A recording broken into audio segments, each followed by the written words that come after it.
Whenever dessert comes up, or someone asks me what my favorite dessert is, I always say that I really like cheesecake, but I always hesitate to eat cheesecake. I think I only eat it once or twice a year, until I made this cheesecake, because in general, cheesecakes have a lot of calories. So, today I'm making my favorite cheesecake, which doesn't have a cookie crust, butter, sugar, or even cheese in it. And in my house, we call this a cheat cheesecake. So first, we'll make the base of the cheesecake, and we all know how the base of a normal cheesecake is made. It has cookie crumbs and a lot of butter, but today we're replacing the biscuits with oats and nuts, so here I have taken 1 cup of rolled oats.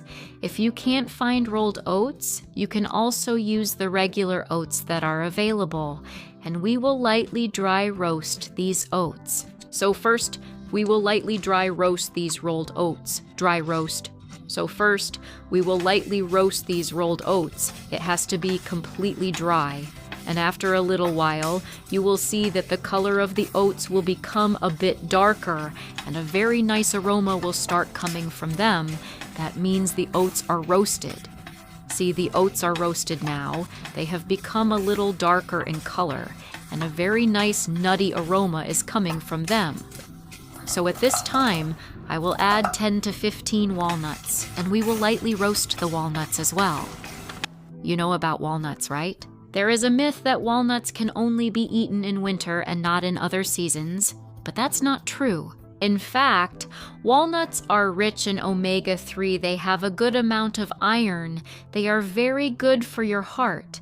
And if you are given walnuts to eat just like that, you might not be able to eat them, but if you add them to a recipe like this, kids won't even realize that they've eaten 1 or 2 walnuts during the day. Now these walnuts are also lightly roasted. Turn off the heat. Now we'll take these walnuts and oats in a chopper because I want to make a coarse powder out of them.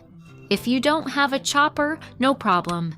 You can do this in a mixer jar as well on pulse mode. And now, for sweetness, I'm adding 7 to 8 dates. You can soak the dates if you want. The dates I've taken are quite soft, and I've removed their seeds. If your dates are quite hard, you can soak them in a little warm water, and then use them along with that warm water. By doing this, with the extra virgin coconut oil and dates, I want to give you another tip that many people don't know that dates extra. You don't need to store them in the fridge. When you store them in the fridge, that's why they become very hard.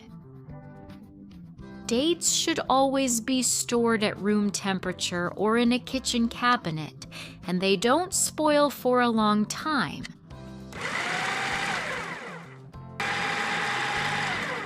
Look at this. The oats and walnut mixture has been ground so nicely and coarsely, hasn't it? Exactly. It looks just like cookie crumbs. Now, this cheesecake is being made in individual glasses. So here I have these small glasses, and we'll set the crust we've made at the base of these. I'll set these crumbs at the base of the glass and lightly tap the glass like this. Basically, like in cheesecake, we usually press the cookie crumbs really well, but I don't want to press it like that. This crust will blend with the cheese filling, adding great flavor. Now, let's make the cheat cheese filling, which will also taste delicious. So I'll just tap it lightly like this. There's no cheese and no sugar either. For this, I have taken 1 cup of paneer here, and I made this paneer at home. You can also use store-bought paneer. Now, I have strained yogurt here. I tied regular yogurt in a muslin cloth and left it overnight. In the fridge, all the excess water has drained out, and I got half a cup of this thickened curd. I'm also adding a pinch of salt to this. Adding salt enhances any sweetness we add.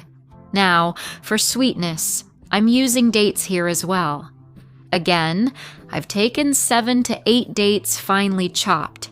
Let me repeat, your dates should be very soft. If they're hard, you can soak them in water before using. Here, for 1 cup of paneer, I've taken 7 to 8 dates. But if you like it sweeter, you can definitely adjust the quantity of dates as per your taste. Just make sure that this cheesecake doesn't become excessively sweet, because we're also going to add fresh fruits on top. Those are also sweet, and the base of this is sweet too. And now I'll add a few drops of vanilla extract. I'll add it at the end. Just a few drops of lemon juice. This is totally optional, but if you taste cream cheese, it has a mild tanginess, and that's exactly what these few drops of lemon will do. But if you want, you can completely avoid it too. You can also do this step in a blender on pulse if you don't have a chopper.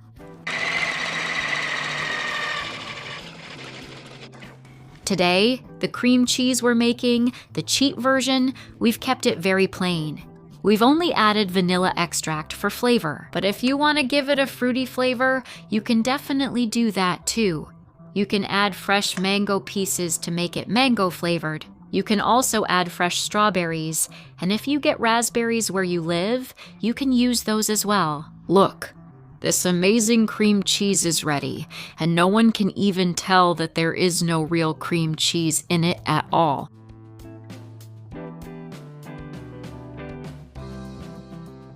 I'll put the cream cheese we made into a piping bag so I can spread it nicely, and now I'll layer this cream cheese over the crust we placed in the glass. Now at the end, I'll put some fresh mangoes on top of the cheesecake. You can use strawberries, raspberries, or anything else you like. A little bit of finely chopped pistachios, and finally this, the walnut crumb we made, which we used for the base. We'll sprinkle a little bit of that on top as well. So there you go. It's ready. Healthy, delicious, no cookie crust, no butter, no sugar, and no cheese cheesecake. Before serving this cheesecake, keep it in the fridge for at least 2 to 3 hours and enjoy it completely chilled. On love. This cheesecake is so yummy, once you make and eat it, you'll never want to eat that high-calorie cheesecake again. Too good.